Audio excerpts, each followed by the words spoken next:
Info for patient. ਤੁਹਾਡੇ ਨਾਲ ਪੈਸੇ ਦੇ ਬਾਰੇ 'ਚ ਵੀ ਜਿਹੜਾ ਨਾ ਉਹ ਵੀ ਡਿਸਕਸ ਕਰਾਂਗੇ। ਚੰਦ ਪੈਸਿਆਂ 'ਚ, ਲੱਖਾਂ ਦੀ ਨਹੀਂ, ਕਰੋੜਾਂ ਦੀ ਨਹੀਂ, ਹਰ ਹਸਪੀਟਲ ਦਾ ਆਪਣਾ ਨਾ ਰੂਲ ਹੁੰਦਾ ਹੈ। ਤੇ ਡਾਕਟਰ ਸਾਹਿਬ ਜੀ ਇਹ ਨਹੀਂ ਹੈ ਇੱਕ ਕਾਪੀ ਪੈਨ ਸੇ ਚੁੱਕੀ ਹੈ ਤੇ 50,000 ਦੇ ਉਹਨਾਂ ਮੈਨੂੰ ਟੈਸਟ ਲਿਖ ਦਿੱਤੇ ਨੇ। ਡਾਕਟਰ ਸਾਹਿਬ ਇਹ ਨਹੀਂ ਹੈ, ਡਾਕਟਰ ਸਾਹਿਬ ਟੈਸਟ ਦਿੱਤੇ ਨੇ, ਬੇਟਾ ਇਹ ਟੈਸਟ ਲਿਖ ਕੇ ਦਿੱਤੇ ਨੇ, ਤੁਸੀਂ ਇਹ ਜਿੱਥੋਂ ਮਰਜ਼ੀ ਕਰਵਾਓ, ਮੈਨੂੰ ਇਹਨਾਂ ਕੋਈ ਇਸ਼ੂ ਨਹੀਂ ਹੈ। ਤੇ ਮੈਂ ਇਹਨਾਂ ਮਾਸ਼ਾਅੱਲਾ ਇੰਜ ਹੋਇਆ ਜੀ। ਤੇ ਤੁਸੀਂ ਭਰਾਓ ਕਿਤੇ ਉਹ ਭੈੜੇ ਬੰਦੇ ਕੋਲ ਨਾ ਫਸਿਓ। ਤੇ ਡਾਕਟਰ ਫ੍ਰੀ ਮੈਨੂੰ ਚੈੱਕ ਕਰ ਰਹੇ ਨੇ ਮਾਸ਼ਾਅੱਲਾ। ਆਪਰੇਸ਼ਨ ਤੋਂ ਬਾਅਦ ਵੀ ਮੈਡੀਸਨ ਵੀ ਫ੍ਰੀ ਦਿੱਤੀਆਂ ਨੇ, ਟਿੱਕਾ ਪਾਲਟੀ ਇਹ ਉਹ। ਮੈਂ ਖੁਦ ਸਮੁੰਦਰ ਤੇ ਦੋਸਤਾਂ ਤੇ ਮੈਂ ਖਾਣ ਪੀਣ ਵਾਲਾ ਬੰਦਾ। ਤੇ ਜ਼ਰਾ ਮੈਨੂੰ ਇਹ ਸਾਲ ਦੇ ਵਿੱਚ ਜ਼ਿਆਦਾ ਪ੍ਰੋਬਲਮ ਹੋਣ ਲੱਗ ਪਈ ਸੀ। ਉੱਠਿਆ ਬੈਠਾ ਨਹੀਂ ਜਾਂਦਾ ਤੇ ਮੇਰੀ ਵਰਕਸ਼ਾਪ ਤੇ ਕੰਮ ਨਹੀਂ ਸੀ ਹੋ ਰਿਹਾ।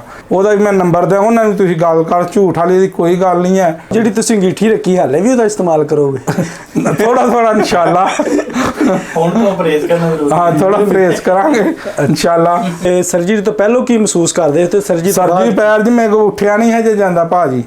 ਅੱਛਾ। ਤੇ ਹੁਣ ਮਾਸ਼ਾਅੱਲਾ ਹੁਣ ਮੈਂ ਤਾਂ 4 ਬੈਠ ਉੱਠ ਕੇ ਬਹਿ ਗਏ। ਉਹ ਵੀ 2 ਘੰਟੇ ਦੇ ਅੰਦਰ 30 ਕਿਲੋ ਵਜ਼ਨ ਮੇਰਾ ਜਿਹੜਾ ਜੇ ਨਾ ਘਟਿਆ ਜੇ 2 ਘੰਟੇ ਦੇ ਅੰਦਰ। ਡਾਕਟਰ ਸਾਹਿਬ ਨੇ ਆਪਰੇਟ ਕਰਕੇ ਠੀਕ ਹੈ 4-4 ਕਿਲੋ ਸ਼ਹਿਦ ਹੀ ਲਵਾ ਕੇ ਖੁਦ ਮਾਖਿਆਂ ਦਾ ਜਿਹੜਾ ਜਿਵੇਂ ਕਿਸੇ ਨੇ ਕਹਿਣਾ ਇਸਤੇਮਾਲ ਕੀਤਾ। ਤੇ ਮਾਸ਼ਾਅੱਲਾ ਮੈਨੂੰ ਕੋਈ ਫਰਕ ਨਹੀਂ ਮਹਿਸੂਸ ਹੋਇਆ। ਆਪਣਾ ਢਿੱਡ ਪੂਰਾ ਜਿਹੜਾ ਨਾ ਇੰਜ ਵਧਿਆ ਸੀ, ਜਿਹੜਾ ਉਹ ਇਨਸ਼ਾਅੱਲਾ ਤੁਹਾਨੂੰ ਵੀਡੀਓ 'ਚ ਵੀ ਨਜ਼ਰ ਆਏਗਾ। ਮੈਂ ਪੂਰਾ ਵਿਨ ਛੜਾ ਡੇਲੀ ਟੀਕਾ ਲਾਣਾ 2 ਟਾਈਮ। ਤੇ ਮੈਨੂੰ ਉਹਦੇ ਨਾਲ ਵੀ ਕੋਈ ਮੈਂ 10-15 ਟੀਕੇ ਲਾਏ ਨੇ। ਪਹਿਲੇ ਤਾਂ ਮਾਸ਼ਾਅੱਲਾ ਮੈਂ ਪੈਂਟ ਸ਼ਰਟ ਪਹਿਨਣਾ ਤੇ ਹੁਣ ਤੇ ਇਹ ਬਹੁਤ ਬੁਰਾ ਜੇ। ਬਲੱਡ ਪ੍ਰੈਸ਼ਰ ਵੀ ਇਹਦੇ ਨਾਲ ਵੱਧ ਜਾਂਦਾ ਜੇ ਤੇ ਸ਼ੂਗਰ ਦਾ ਵੀ ਮਸਲਾ, ਬੜੀਆਂ ਬਿਮਾਰੀਆਂ ਜਿਹਦੇ ਨਾਲ। ਤੇ ਜੇ तुम ऑपरेट कराना है माशाल्लाह डॉक्टर महबूब आलम चिश्ती साहब को लाओ तो इंशाल्लाह अल्लाह पाक बेहतरी करे थोड़े।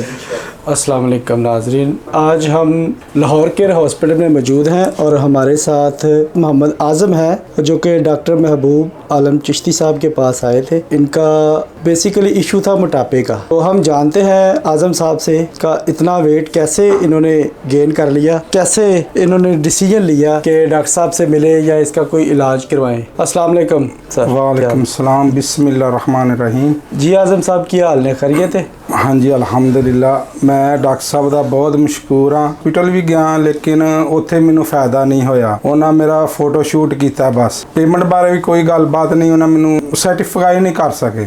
तो उस तो बाद मेरा कज़न होंदा डॉक्टर हॉस्पिटल, उन्होंने रेफर नाल डॉक्टर साहब को आए। डॉक्टर महबूब आलम चिश्ती साहब बहुत माशाल्लाह नाइस आदमी ने। इन्हें मेरे नाल बहुत कॉम्प्रोमाइज़ किया। पैसे दे बारे च भी माशाल्लाह फ्री उन्हें मैनू चैक भी किया 4-5 दफ़ा। फिर उस तो बाद मेरा ऑपरेशन किया माशाल्लाह बहुत मैनू महसूस नहीं। मैं खुद ड्राइव करके भी आया, ड्राइव करके जा रहा खुद 5-6 दिन तो ड्राइव भी कर रहा। ऑपरेशन 15 दिन हो गए ने माशाल्लाह, तो बहुत ईजी फील कर रहा। ਇਹ ਵੇਖ ਲਓ ਮੇਰਾ ਕੀ ਅੱਗੇ ਮੇਰਾ ਜਿਸਮ ਹੈ ਜੀ, ਉਹ ਵੀ ਮੈਂ ਤੁਹਾਨੂੰ ਵੀਡੀਓ ਆਪਣੇ ਲਿੰਕ ਦੇ ਵਿੱਚ ਦੇਵਾਂਗਾ। ਤੇ ਮਾਸ਼ਾਅੱਲਾ ਡਾਕਟਰ ਸਾਹਿਬ ਦਾ ਮੈਂ ਬਹੁਤ ਸ਼ੁਕਰਗੁਜ਼ਾਰ ਹਾਂ। ਤੇ ਜੇ ਵੀ ਭੈਣ ਭਾਈ ਭਰਾ ਮੇਰੇ ਜਿਹੜੇ ਵੀ ਨੇ ਡਾਕਟਰ ਸਾਹਿਬ ਕੋਲ ਆਓ, ਮਾਸ਼ਾਅੱਲਾ ਪੂਰਾ ਕੰਪਰੋਮਾਈਜ਼ ਕਰਾਂਗੇ ਤੁਹਾਡੇ ਨਾਲ। ਤੇ ਮੈਂ ਮਾਸ਼ਾਅੱਲਾ ਬਹੁਤ ਹੈਪੀ ਹਾਂ ਤੇ ਬਹੁਤ ਈਜ਼ੀ ਫੀਲ ਕਰ ਰਿਹਾ ਆਪਣੇ ਆਪ ਨੂੰ। तो मैं डॉक्टर साहब का दे नहीं दे सकता माशाल्लाह, इन्हें मेरे ना बहुत अच्छा तावन किया है। पैसों के बारे च भी कोई ऐसा मसला नहीं है। डॉक्टर साहब माशाल्लाह चिश्ती घराने नाल तल्लक है माशाल्लाह। तो इंशाल्लाह यह नहीं कि बंदे नूं जिबा करन, उन्होंने करोड़ की गल करते हैं, करोड़ों के थले गल ही नहीं आती। तो माशाल्लाह डॉक्टर साहब होरां ने लखां चंद पैसों के विच मेरा जिहड़ा ना कंप्रोमाइज़ करके कोलू मैडिसन भी इन्हें मैनू दी है माशाल्लाह। तो इन्हां दा अल्लाह पाक इन्हां नूं होर पेशेंट नूं भी तफीक दे इलाज करन दी। अल्लाह पाक इन्हां नूं सेहत तंदुरुस्ती दे। मेरी दुआ है हमेशा इन्हां वास्ते। तो मैं बाहर सऊदी अरब मैकेनिक हाँ। सारे भरावां नूं भी गुजारिश करांगा कि डॉक्टर साहब को लाओ। तो डॉक्टर महबूब आलम चिश्ती साहब, मैं अपना नंबर भी देना डॉक्टर साहब का, मेरे नाल भी रबता कर सकते, व्हाट्सअप नंबर भी तो फ़ोन नंबर भी। डॉक्टर साहब नूं आके मिलो, लाहौर केयर हॉस्पिटल च बैठते हैं। तो 3-4 हॉस्पिटल ने डॉक्टर साहब को माशाल्लाह, प्रोफैसर ने बहुत अच्छे। मैं वैसे सियालकोट का पिछू रहने वाला हाँ, मेरा पिंड काले रामा। किसी बंदे नूं पुछ सकते हो, मेरा नाम मोहम्मद आज़म है। किसी बंदे नूं पिंड च आके पुछ सकते हो। तुहानूं वैसे हुण मैं सुफियाबाद लाहौर इत्थे भी मैनूं मिलना चाहो, मैं हाज़र हाँ। तो डॉक्टर साहब के बारे तुहानूं मालूमात भी देंगा तो मैं लावांगा भी नाल। ਤੇ ਕਿਸੇ ਦਾ ਭਲਾ ਹੋਈਏ ਕਿ ਅੱਛੇ ਆਦਮੀ ਕੋਲ ਲਾਓ, ਤੁਹਾਡੇ ਥੋੜ੍ਹੇ ਪੈਸਿਆਂ ਦੇ ਵਿੱਚ ਇਲਾਜ ਹੋਏ। ਤੇ ਮੈਂ ਮਾਸ਼ਾਅੱਲਾ ਬਹੁਤ ਹੈਪੀ ਆਪਣੇ ਆਪ ਨੂੰ ਫੀਲ ਕਰ ਰਿਹਾ। ਇਹ ਤੁਸੀਂ ਮੈਨੂੰ ਚੈੱਕ ਕਰ ਸਕਦੇ ਹੋ, ਇਹ ਵੇਖੋ ਮਾਸ਼ਾਅੱਲਾ ਮੈਨੂੰ ਚੈੱਕ ਕਰਾਉਣ ਦੇ ਵਿੱਚ ਕੋਈ ਹਰਜ ਨਹੀਂ ਹੈ। ਕਿਸੇ ਮੇਰੇ ਭੈਣ ਭਰਾ ਦਾ ਭਲਾ ਹੋਈਏ, ਉਹ ਵੀ ਡਾਕਟਰ ਮਹਿਬੂਬ ਆਲਮ ਚਿਸ਼ਤੀ ਸਾਹਿਬ ਦੇ ਹੱਥੋਂ, ਤੇ ਆਪਣੇ ਆਪ ਨੂੰ ਬਹੁਤ ਖੁਸ਼ਕਿਸਮਤ ਸਮਝਾਂਗਾ। ਭਾਂਜੇ ਦੀ ਵਜ੍ਹਾ ਤੋਂ ਮੈਂ ਇਹਨਾਂ ਨੂੰ ਮਿਲ ਸਕਿਆ, ਤੇ ਅੱਗੋਂ ਤੁਸੀਂ ਮੇਰੀ ਵਜ੍ਹਾ ਤੋਂ ਵੀ ਇਹਨਾਂ ਨੂੰ ਮਿਲੋ। ਹੋਰ ਵੀ ਮੈਂ ਆਪਣੇ ਦੋਸਤਾਂ ਨੂੰ ਵੀ ਸਾਰਿਆਂ ਨੂੰ ਗੁਜ਼ਾਰਿਸ਼ ਕਰਾਂਗਾ, ਡਾਕਟਰ ਮਹਿਬੂਬ ਆਲਮ ਚਿਸ਼ਤੀ ਸਾਹਿਬ ਕੋਲ ਆਓ ਤੇ ਆਪਣਾ ਆਪਰੇਟ ਕਰਾਓ। ਮਾਸ਼ਾਅੱਲਾ ਉਹ ਪ੍ਰੋਫੈਸਰ ਨੇ ਮਾਸ਼ਾਅੱਲਾ। ਤੇ ਤੁਹਾਡੇ ਨਾਲ ਪੈਸੇ ਦੇ ਬਾਰੇ 'ਚ ਵੀ ਜਿਹੜਾ ਨਾ ਉਹ ਵੀ ਡਿਸਕਸ ਕਰਾਂਗੇ, ਤੇ ਇਨਸ਼ਾਅੱਲਾ ਚੰਦ ਪੈਸਿਆਂ 'ਚ, ਲੱਖਾਂ ਦੀ ਨਹੀਂ, ਕਰੋੜਾਂ ਦੀ ਨਹੀਂ। ਮੇਰੇ ਨਾਲ ਲੱਖਾਂ ਕਰੋੜਾਂ ਦੀ ਗੱਲ ਕਰਦੇ ਹਨ ਤੇ ਮੈਂ ਉੱਥੋਂ ਹੀ। ਤੇ ਮਾਸ਼ਾਅੱਲਾ ਇਹ ਨਹੀਂ ਕਿ ਤੁਸੀਂ ਟੈਸਟ ਜਿਹੜੇ ਨੇ, ਹਰ ਹਸਪੀਟਲ ਦਾ ਆਪਣਾ ਨਾ ਰੂਲ ਹੁੰਦਾ ਹੈ। ਤੇ ਡਾਕਟਰ ਸਾਹਿਬ ਜੀ ਇਹ ਨਹੀਂ ਹੈ ਇੱਕ ਕਾਪੀ ਪੈਨ ਸੇ ਚੁੱਕੀ ਹੈ ਤੇ 50,000 ਦੇ ਉਹਨਾਂ ਮੈਨੂੰ ਟੈਸਟ ਲਿਖ ਦਿੱਤੇ ਨੇ। ਡਾਕਟਰ ਸਾਹਿਬ ਇਹ ਨਹੀਂ ਹੈ, ਡਾਕਟਰ ਸਾਹਿਬ ਟੈਸਟ ਦਿੱਤੇ ਨੇ, ਬੇਟਾ ਇਹ ਟੈਸਟ ਲਿਖ ਕੇ ਦਿੱਤੇ ਨੇ, ਤੁਸੀਂ ਇਹ ਜਿੱਥੋਂ ਮਰਜ਼ੀ ਕਰਵਾਓ, ਮੈਨੂੰ ਇਹਨਾਂ ਕੋਈ ਇਸ਼ੂ ਨਹੀਂ ਹੈ। ਤੇ ਮੈਂ ਇਹਨਾਂ ਮਾਸ਼ਾਅੱਲਾ NG ਹੋਇਆ ਜੀ। ਤੇ ਤੁਸੀਂ ਭਰਾਓ ਕਿਤੇ ਉਹ ਭੈੜੇ ਬੰਦੇ ਕੋਲ ਨਾ ਫਸਿਓ। ਤੇ ਮੈਂ ਮਾਸ਼ਾਅੱਲਾ ਖੁਦ ਡਰਾਈਵ ਕਰਕੇ ਆ ਜਾ ਰਿਹਾ, ਤੇ ਡਾਕਟਰ ਫ੍ਰੀ ਮੈਨੂੰ ਚੈੱਕ ਕਰ ਰਹੇ ਨੇ ਮਾਸ਼ਾਅੱਲਾ। ਆਪਰੇਸ਼ਨ ਤੋਂ ਬਾਅਦ ਵੀ ਮੈਡੀਸਨ ਵੀ ਫ੍ਰੀ ਦਿੱਤੀਆਂ ਨੇ। ਤੇ ਅੱਲਾਹ ਪਾਕ ਤੁਹਾਡਾ ਹਾਮੀ ਨਾਸਰ ਹੋਏ, ਤੇ ਸਾਰੇ ਭਰਾ ਆਓ ਡਾਕਟਰ ਸਾਹਿਬ ਕੋਲ ਮਾਸ਼ਾਅੱਲਾ, ਤੇ ਤੁਹਾਡੇ ਨਾਲ ਪੂਰਾ ਕੰਮ। ਇਹ ਤੁਹਾਡਾ ਵਜ਼ਨ ਵਧਿਆ ਕਿਵੇਂ ਯਕਦਮ? ਮੈਂ ਯਕਦਮ ਹੋਇਆ? ਇੰਜੋਏ ਬਹੁਤ ਕੀਤੀ ਹੈ ਸਾਊਦੀ ਅਰਬ 'ਚ, ਟਿੱਕਾ ਪਾਰਟੀ ਇਹ ਉਹ। ਮੈਂ ਖੁਦ ਸਮੁੰਦਰ ਤੇ ਦੋਸਤਾਂ ਨਾਲ ਗੈਦਰਿੰਗ ਇਹੋ ਜਿਹੀ ਸੀ ਮਾਸ਼ਾਅੱਲਾ। ਖਾਣ ਪੀਣ ਖੁੱਲਾ ਸੀ। ਹੁਣ ਵੀ ਮੇਰੀ ਅੰਗੀਠੀ 'ਚ ਪਈ, ਗੱਡੀ ਦੇ ਪਿੱਛੇ ਅੰਗੀਠੀ ਇੱਥੇ ਵੀ ਰੱਖੀ ਹੈ ਮਾਸ਼ਾਅੱਲਾ ਪਈ ਹੈ। ਤੇ ਮੈਂ ਖਾਣ ਪੀਣ ਵਾਲਾ ਬੰਦਾ। ਤੇ ਜ਼ਰਾ ਮੈਨੂੰ ਇਹ ਸਾਲ ਦੇ ਵਿੱਚ ਜ਼ਿਆਦਾ ਪ੍ਰੋਬਲਮ ਹੋਣ ਲੱਗ ਪਈ ਸੀ। ਉੱਠਿਆ ਬੈਠਿਆ ਨਹੀਂ ਜਾਂਦਾ, ਤੇ ਮੇਰੀ ਵਰਕਸ਼ਾਪ 'ਤੇ ਕੰਮ ਨਹੀਂ ਸੀ ਹੋ ਰਿਹਾ। ਭਾਂਜਾ ਹੁੰਦਾ ਡਾਕਟਰ ਹਸਪੀਟਲ, ਤੇ ਉਹਨੇ ਪਹਿਲਾਂ ਮੈਂ ਟੈਸਟ ਕਰਵਾਏ ਸਨ ਤੇ ਹਸਪੀਟਲ ਗਿਆ, ਲੇਕਿਨ ਉਹਨਾਂ ਮੈਨੂੰ ਸਰਟੀਫਾਈ ਨਹੀਂ ਕੀਤਾ। ਉਹ ਬਸ ਪੈਸਿਆਂ ਦੇ ਚੱਕਰ ਦੇ ਵਿੱਚ ਇੰਨੇ ਦੇ ਤੇ ਹੁਣ ਟੈਸਟ ਕਰਵਾ ਲਿਆ। ਤੇ ਅਸੀਂ ਪਰੇਸ਼ਾਨ ਹੋ ਕੇ ਉਹਨਾਂ ਕਿਹਾ ਚਲੋ ਟੈਸਟ, ਮੈਂ ਕਿਹਾ ਡਾਕਟਰ ਸਾਹਿਬ ਕਰਾ ਲੈਂਦੇ ਆ, ਕੋਈ ਮਸਲਾ ਟੈਸਟ ਕਰਵਾਉਣਾ ਤੂੰ ਆਪਰੇਟ ਕਰਨਾ ਮੇਰਾ। ਤੁਸੀਂ ਮਜ਼ੀਦ ਮੈਨੂੰ ਦੱਸੋ ਕਿੰਨੀ ਪੇਮੈਂਟ ਲੱਗੇਗੀ? ਹੋ ਸਕਦਾ ਨਾ ਮੇਰੇ ਕੋਲ ਹੋਣ। ਅੱਧਾ ਘੰਟਾ ਮੈਂ, ਮੇਰਾ ਦੋਸਤ ਸ਼ਬਾਜ਼ ਹੈ, ਉਹਦਾ ਵੀ ਮੈਂ ਨੰਬਰ ਦਿਆਂ, ਉਹਨਾਂ ਨੂੰ ਤੁਸੀਂ ਗੱਲ ਕਰ, ਝੂਠ ਵਾਲੀ ਦੀ ਕੋਈ ਗੱਲ ਨਹੀਂ ਹੈ। ਅੱਧਾ ਘੰਟਾ ਹੀ ਬਹਿਸ ਕਰਦੇ ਰਹੇ ਡਾਕਟਰ ਸਾਹਿਬ ਪੈਸਿਆਂ ਬਾਰੇ। ਉਹ ਜੀ ਲੱਖਾਂ ਤੋਂ ਜੀ ਸ਼ੁਰੂ ਹੁੰਦਾ, ਜਿਵੇਂ ਤੁਹਾਡਾ ਮਸਲਾ ਹੈ, ਕੇਸ ਹੈ। ਤੇ ਮਾਸ਼ਾਅੱਲਾ ਮੇਰਾ ਡਾਕਟਰ ਸਾਹਿਬ ਨੇ 3.5-4 ਲੱਖ ਦੇ ਵਿੱਚ ਮੇਰਾ ਦਵਾਈਆਂ ਦੇ ਨਾਲ ਖਰਚਾ ਆਇਆ ਮਾਸ਼ਾਅੱਲਾ। ਕੋਈ ਆਮ ਮਾਮੂਲੀ ਕੇਸ ਹਰ ਹਸਪੀਟਲ 'ਚ ਮੈਂ 2-3 ਤੋਂ ਪਤਾ ਕੀਤਾ, 8 ਲੱਖ 6 ਲੱਖ 10 ਲੱਖ ਤੋਂ ਥੱਲੇ ਕੋਈ ਆਪਰੇਟ ਨਹੀਂ ਕੀਤਾ ਕਿਸੇ ਨੇ ਵੀ।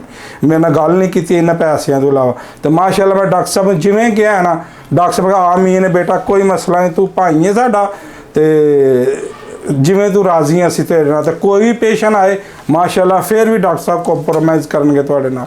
ਅੱਲਾਹ ਦੀ ਮਿਹਰਬਾਨੀ ਨਾਲ ਮੈਂ ਆਪਣਾ ਵੀ ਰੈਫਰੈਂਸ ਦਿਆਂਗਾ, ਕੋਈ ਭਰਾ ਆਉਣਾ ਚਾਹੇ ਸਾਡੇ ਰੈਫਰੈਂਸ ਨਾਲ, ਜਾਂ ਡਾਕਟਰ ਸਾਹਿਬ ਖੁਦ ਚੱਲ ਕੇ ਆ, ਕੋਈ ਮਸਲਾ ਨਹੀਂ ਹੈ। ਤੁਹਾਨੂੰ ਮਿਲਣਗੇ, ਟਾਈਮ ਦੇਣਗੇ, ਅੱਛੇ ਖੁਰਾਕ ਨਾਲ ਤੁਹਾਨੂੰ ਮਿਲਣਗੇ, ਤੁਹਾਨੂੰ ਚੈੱਕ ਕਰਾਂਗੇ। ਮੈਨੂੰ ਤਾਂ ਫ੍ਰੀ ਕੋਰਸ ਬਾਅਦ 'ਚ ਵੀ ਚੈੱਕ ਕਰਦੇ ਰਹੇ ਨੇ ਮਾਸ਼ਾਅੱਲਾ। ਅੱਲਾਹ ਪਾਕ ਡਾਕਟਰ ਮਹਿਬੂਬ ਆਲਮ ਸਾਹਿਬ ਨੂੰ ਅੱਲਾਹ ਮੇਰੀ ਵੀ ਜ਼ਿੰਦਗੀ ਦੇ, ਅੱਲਾਹ ਪਾਕ ਨੂੰ ਸਿਹਤ ਤੰਦਰੁਸਤੀ ਦੇ ਜੀ। ਹੋਰ ਅੱਲਾਹ ਪਾਕ ਇਹਨਾਂ ਨੂੰ ਜੀ ਆਪਰੇਟ ਕਰਨ ਦੀ ਮੌਕਾ ਦਿਓ। ਆਓ ਡਾਕਟਰ ਸਾਹਿਬ ਕੋਲ ਚੱਲ ਕੇ ਆਓ, ਤੁਹਾਨੂੰ ਪਤਾ ਚੱਲੇਗਾ ਇਨਸ਼ਾਅੱਲਾ ਅੱਲਾਹ ਦੇ ਫਜ਼ਲ ਨਾਲ। ਜਿਹੜੀ ਤੁਸੀਂ ਅੰਗੀਠੀ ਰੱਖੀ ਹਾਲੇ ਵੀ ਉਹਦਾ ਇਸਤੇਮਾਲ ਕਰੋਗੇ?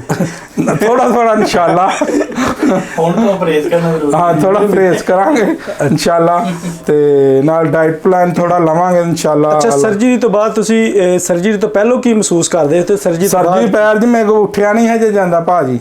ਅੱਛਾ। ਤੇ ਹੁਣ ਮਾਸ਼ਾਅੱਲਾ ਹੁਣ ਮੈਂ ਤਾਂ 4 ਬੈਠ ਉੱਠ ਕੇ ਬਹਿ ਗਏ। ਪਹਿਲਾਂ ਤੁਹਾਡਾ ਵਜ਼ਨ ਕਿੰਨਾ ਸੀ? 155 kg ਸੀ। ਤੇ ਹੁਣ ਕਿੰਨਾ ਹੈ? ਹੁਣ 125 kg ਜੀ। ਅੱਛਾ 125 kg। ਹਾਂਜੀ, ਮਤਲਬ ਤੇ ਮਜ਼ੀਦ ਇਨਸ਼ਾਅੱਲਾ ਤਕਰੀਬਨ 30 ਕਿਲੋ ਤੁਹਾਡਾ ਵਜ਼ਨ ਹੈ। ਉਹ ਵੀ 2 ਘੰਟੇ ਦੇ ਅੰਦਰ 30 ਕਿਲੋ ਵਜ਼ਨ ਮੇਰਾ ਜਿਹੜਾ ਜੇ ਨਾ ਘਟਿਆ ਜੇ। 2 ਘੰਟੇ ਦੇ ਅੰਦਰ ਡਾਕਟਰ ਸਾਹਿਬ ਨੇ ਆਪਰੇਟ ਕਰਕੇ, ਤੇ 2 ਘੰਟੇ ਦੇ ਅੰਦਰ ਮੇਰਾ ਵਜ਼ਨ ਜੀ। ਤੇ ਤੁਸੀਂ ਕੋਈ ਐਕਸਰਸਾਈਜ਼ ਜਾਂ ਵਾਕ ਵਗੈਰਾ ਨਹੀਂ ਸੀ? ਪਹਿਲਾਂ ਮੈਂ ਕਰਦਾ ਸਾਂ ਤੇ ਕੋਈ ਫਾਇਦਾ ਨਹੀਂ ਹੁੰਦਾ। ਮੈਂ ਕੋਈ ਟੋਟਕਾ ਨਹੀਂ ਜਿਹੜਾ ਮੈਂ ਨਹੀਂ ਕੀਤਾ।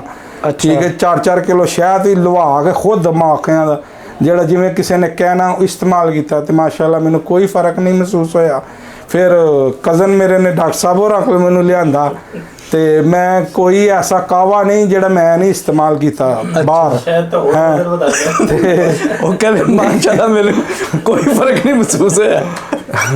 ਨਹੀਂ ਉਹ ਲੋਕ ਜਿਵੇਂ ਟੀਕੇ ਵੀ ਲਾਉਂਦੇ ਨੇ ਵਜ਼ਨ ਘਟਾਉਣ ਮੈਂ ਅੱਛਾ ਮਤਲਬ ਉਸ ਪੇਟ ਦੇ ਅੰਦਰ ਵਜ਼ਨ ਮੈਂ ਟੀਕੇ ਵੀ ਲਾਉਂਦਾ ਰਿਹਾ ਜੀ। ਅੱਛਾ ਅੱਛਾ ਉਹ ਕਿਸੇ ਨੇ ਉਹ ਕਿੰਨੇ ਦੱਸ ਦਿੱਤਾ ਟੀਕੇ ਵਾਲਾ? ਉਹਨੇ ਬਾਹਰ ਮੈਨੂੰ ਡਾਕਟਰ ਕਰਾਚੀ ਦਾ ਨਾ ਉੱਥੇ ਕਿੰਗ ਖਾਲਦ ਦੇ ਵਿੱਚ ਹਸਪੀਟਲ 'ਚ ਉਹਨੇ ਮੈਨੂੰ ਕਿਹਾ ਮੈਂ ਇੰਜੈਕਸ਼ਨ ਤੈਨੂੰ ਲਿਖ ਕੇ ਦੇਣਾ ਤੇ ਉਹ ਲਾ ਤੇ ਮੈਂ ਉਹ ਵੀ 6 ਮਹੀਨੇ ਆਪਣਾ ਢਿੱਡ ਪੂਰਾ ਜਿਹੜਾ ਨਾ ਇੰਜ ਵਧਿਆ ਸੀ ਜਿਹੜਾ ਉਹ ਇਨਸ਼ਾਅੱਲਾ ਤੁਹਾਨੂੰ ਵੀਡੀਓ 'ਚ ਵੀ ਨਜ਼ਰ ਆਏਗਾ। ਮੈਂ ਪੂਰਾ ਵਿਨ ਛੇੜਾ ਡੇਲੀ ਟੀਕਾ ਲਾਣਾ 2 ਟਾਈਮ ਤੇ ਮੈਨੂੰ ਉਹਦੇ ਨਾਲ ਵੀ ਕੋਈ 10-15 ਟੀਕੇ ਲਾਏ ਨੇ। ਅੱਛਾ ਤੇ ਕਿੰਨੇ ਅਰਸੇ 'ਚ ਤੁਹਾਡਾ ਵਜ਼ਨ ਯਕਦਮ ਵਧਿਆ ਜਾਂ 8-10 ਸਾਲ ਦੇ ਅੰਦਰ 8-10 ਸਾਲ ਹਾਂਜੀ। ਪਹਿਲੇ ਤੇ ਮਾਸ਼ਾਅੱਲਾ ਮੈਂ ਪੈਂਟ ਸ਼ਰਟ ਪਹਿਨਣਾ ਤੇ ਹੁਣ ਇਨਸ਼ਾਅੱਲਾ ਡਾਕਟਰ ਸਾਹਿਬ ਹੋਰਾਂ ਦੀਆਂ ਦੁਆਵਾਂ ਨਾਲ ਇਹਨਾਂ ਦੀ ਮੁਹੱਬਤ ਨਾਲ ਇਨਸ਼ਾਅੱਲਾ ਫੇਰ ਪੈਂਟ ਸ਼ਰਟ ਪਾਵਾਂਗਾ ਇਨਸ਼ਾਅੱਲਾ। ਅੱਛਾ ਤੁਸੀਂ ਜਿਨ੍ਹਾਂ ਦਾ ਵਜ਼ਨ ਵੱਧ ਜਾਂਦਾ ਉਹਨਾਂ ਵਾਸਤੇ ਤੁਹਾਡਾ ਕੀ ਪੈਗਾਮ ਹੈ? ਉਹਨਾਂ ਵਾਸਤੇ ਮੇਰਾ ਇਹ ਪੈਗਾਮ ਮੇਰੇ ਭਰਾ ਆਪਣਾ ਇhtiyat ਕਰੋ, ਡਾਈਟ ਪਲਾਨ ਲਓ ਕਿਸੇ ਅੱਛੇ ਜਿਹੇ ਡਾਕਟਰ ਕੋਲੋਂ ਤੇ ਇਨਸ਼ਾਅੱਲਾ ਅੱਲਾਹ ਪਾਕ ਤੁਹਾਡੇ ਤੇ ਰਹਿਮਤ ਕਰੇ। ਇਹ ਬਹੁਤ ਬੁਰਾ ਜੇ ਬਲੱਡ ਪ੍ਰੈਸ਼ਰ ਵੀ ਇਹਦੇ ਨਾਲ ਵੱਧ ਜਾਂਦਾ ਜੇ ਤੇ ਸ਼ੂਗਰ ਦਾ ਵੀ ਮਸਲਾ, ਬੜੀਆਂ ਬਿਮਾਰੀਆਂ ਜਿਹਦੇ ਨਾਲ ਤੇ ਜੇ ਤੁਸੀਂ ਪ੍ਰੇਡ ਕਰਾਣਾ ਮਾਸ਼ਾਅੱਲਾ ਡਾਕਟਰ महबूब आलम चिश्ती साहब को लाओ तो इंशाअल्लाह अल्लाह पाक बेहतरी करे थोड़े। जिस तरह आज़म साहब ने दस ही देता है डॉक्टर महबूब आलम चिश्ती मेरा नाम है। मैं एसोसिएट प्रोफैसर हाँ, जनरल सर्जन और लैप्रोस्कोपिक सर्जन। लेकिन ਇਹ ਜਿਹੜੇ बेसिकली दस रहे सी कि ये मॉर्बिड ओबेसिटी है, यानी ओबेसिटी का मतलब है कि मोटा हो जाना। और जिस तरह आज़म साहब डिस्क्राइब कर रहे हैं कि जो अंगीठियाँ पईयां ने सारियाँ तो वो इनटेक जिन्ना ज़्यादा होगा बेसिकली वो वज़न ग्रेजुअली ਵਧਦਾ ਜਾਏ। ਤੁਹਾਡੀ ਮਾਸ਼ਾਅੱਲਾ ਉਮਰ 43 ਮਤਲਬ 43 ਸਾਲ ਦੀ ਉਮਰ ਵਿੱਚ ਇਹ ਬਹੁਤ ਜ਼ਿਆਦਾ weight gain ਕਰ ਗਏ ਸੀ ਨਾ। ਤੇ ਬੇਸਿਕਲੀ ਜਿਹੜਾ ਇਹਨਾਂ ਦਾ ਪ੍ਰੋਸੀਜਰ ਹੋਇਆ ਨਾ ਉਹਨੂੰ ਕਹਿੰਦੇ ਨੇ ਐਬਡੋਮਿਨੋਪਲਾਸਟੀ। ਐਬਡੋਮਿਨੋਪਲਾਸਟੀ ਦਾ ਮਤਲਬ ਇਹ ਹੈ ਕਿ ਤੁਸੀਂ ਇੱਕ ਐਸਾ ਐਬਡੋਮਨ ਯਾਨੀ ਐਸਾ ਪੇਟ ਜਿਹੜਾ ਬਹੁਤ ਜ਼ਿਆਦਾ ਵੱਧ ਗਿਆ ਹੈ ਉਹਨੂੰ ਤੁਸੀਂ ਆਪਣੀ ਨਾਰਮਲ ਸ਼ੇਪ ਵਿੱਚ ਲਿਆਉਣ ਦੀ ਕੋਸ਼ਿਸ਼ ਕਰਨੀ ਹੈ। ਠੀਕ ਹੈ, ਇਹਨੂੰ ਟੰਮੀ ਟੱਕ ਵੀ ਕਹਿੰਦੇ ਨੇ। ਟੰਮੀ ਟੱਕ ਦਾ ਮਤਲਬ ਇਹ ਹੈ ਕਿ ਤੁਸੀਂ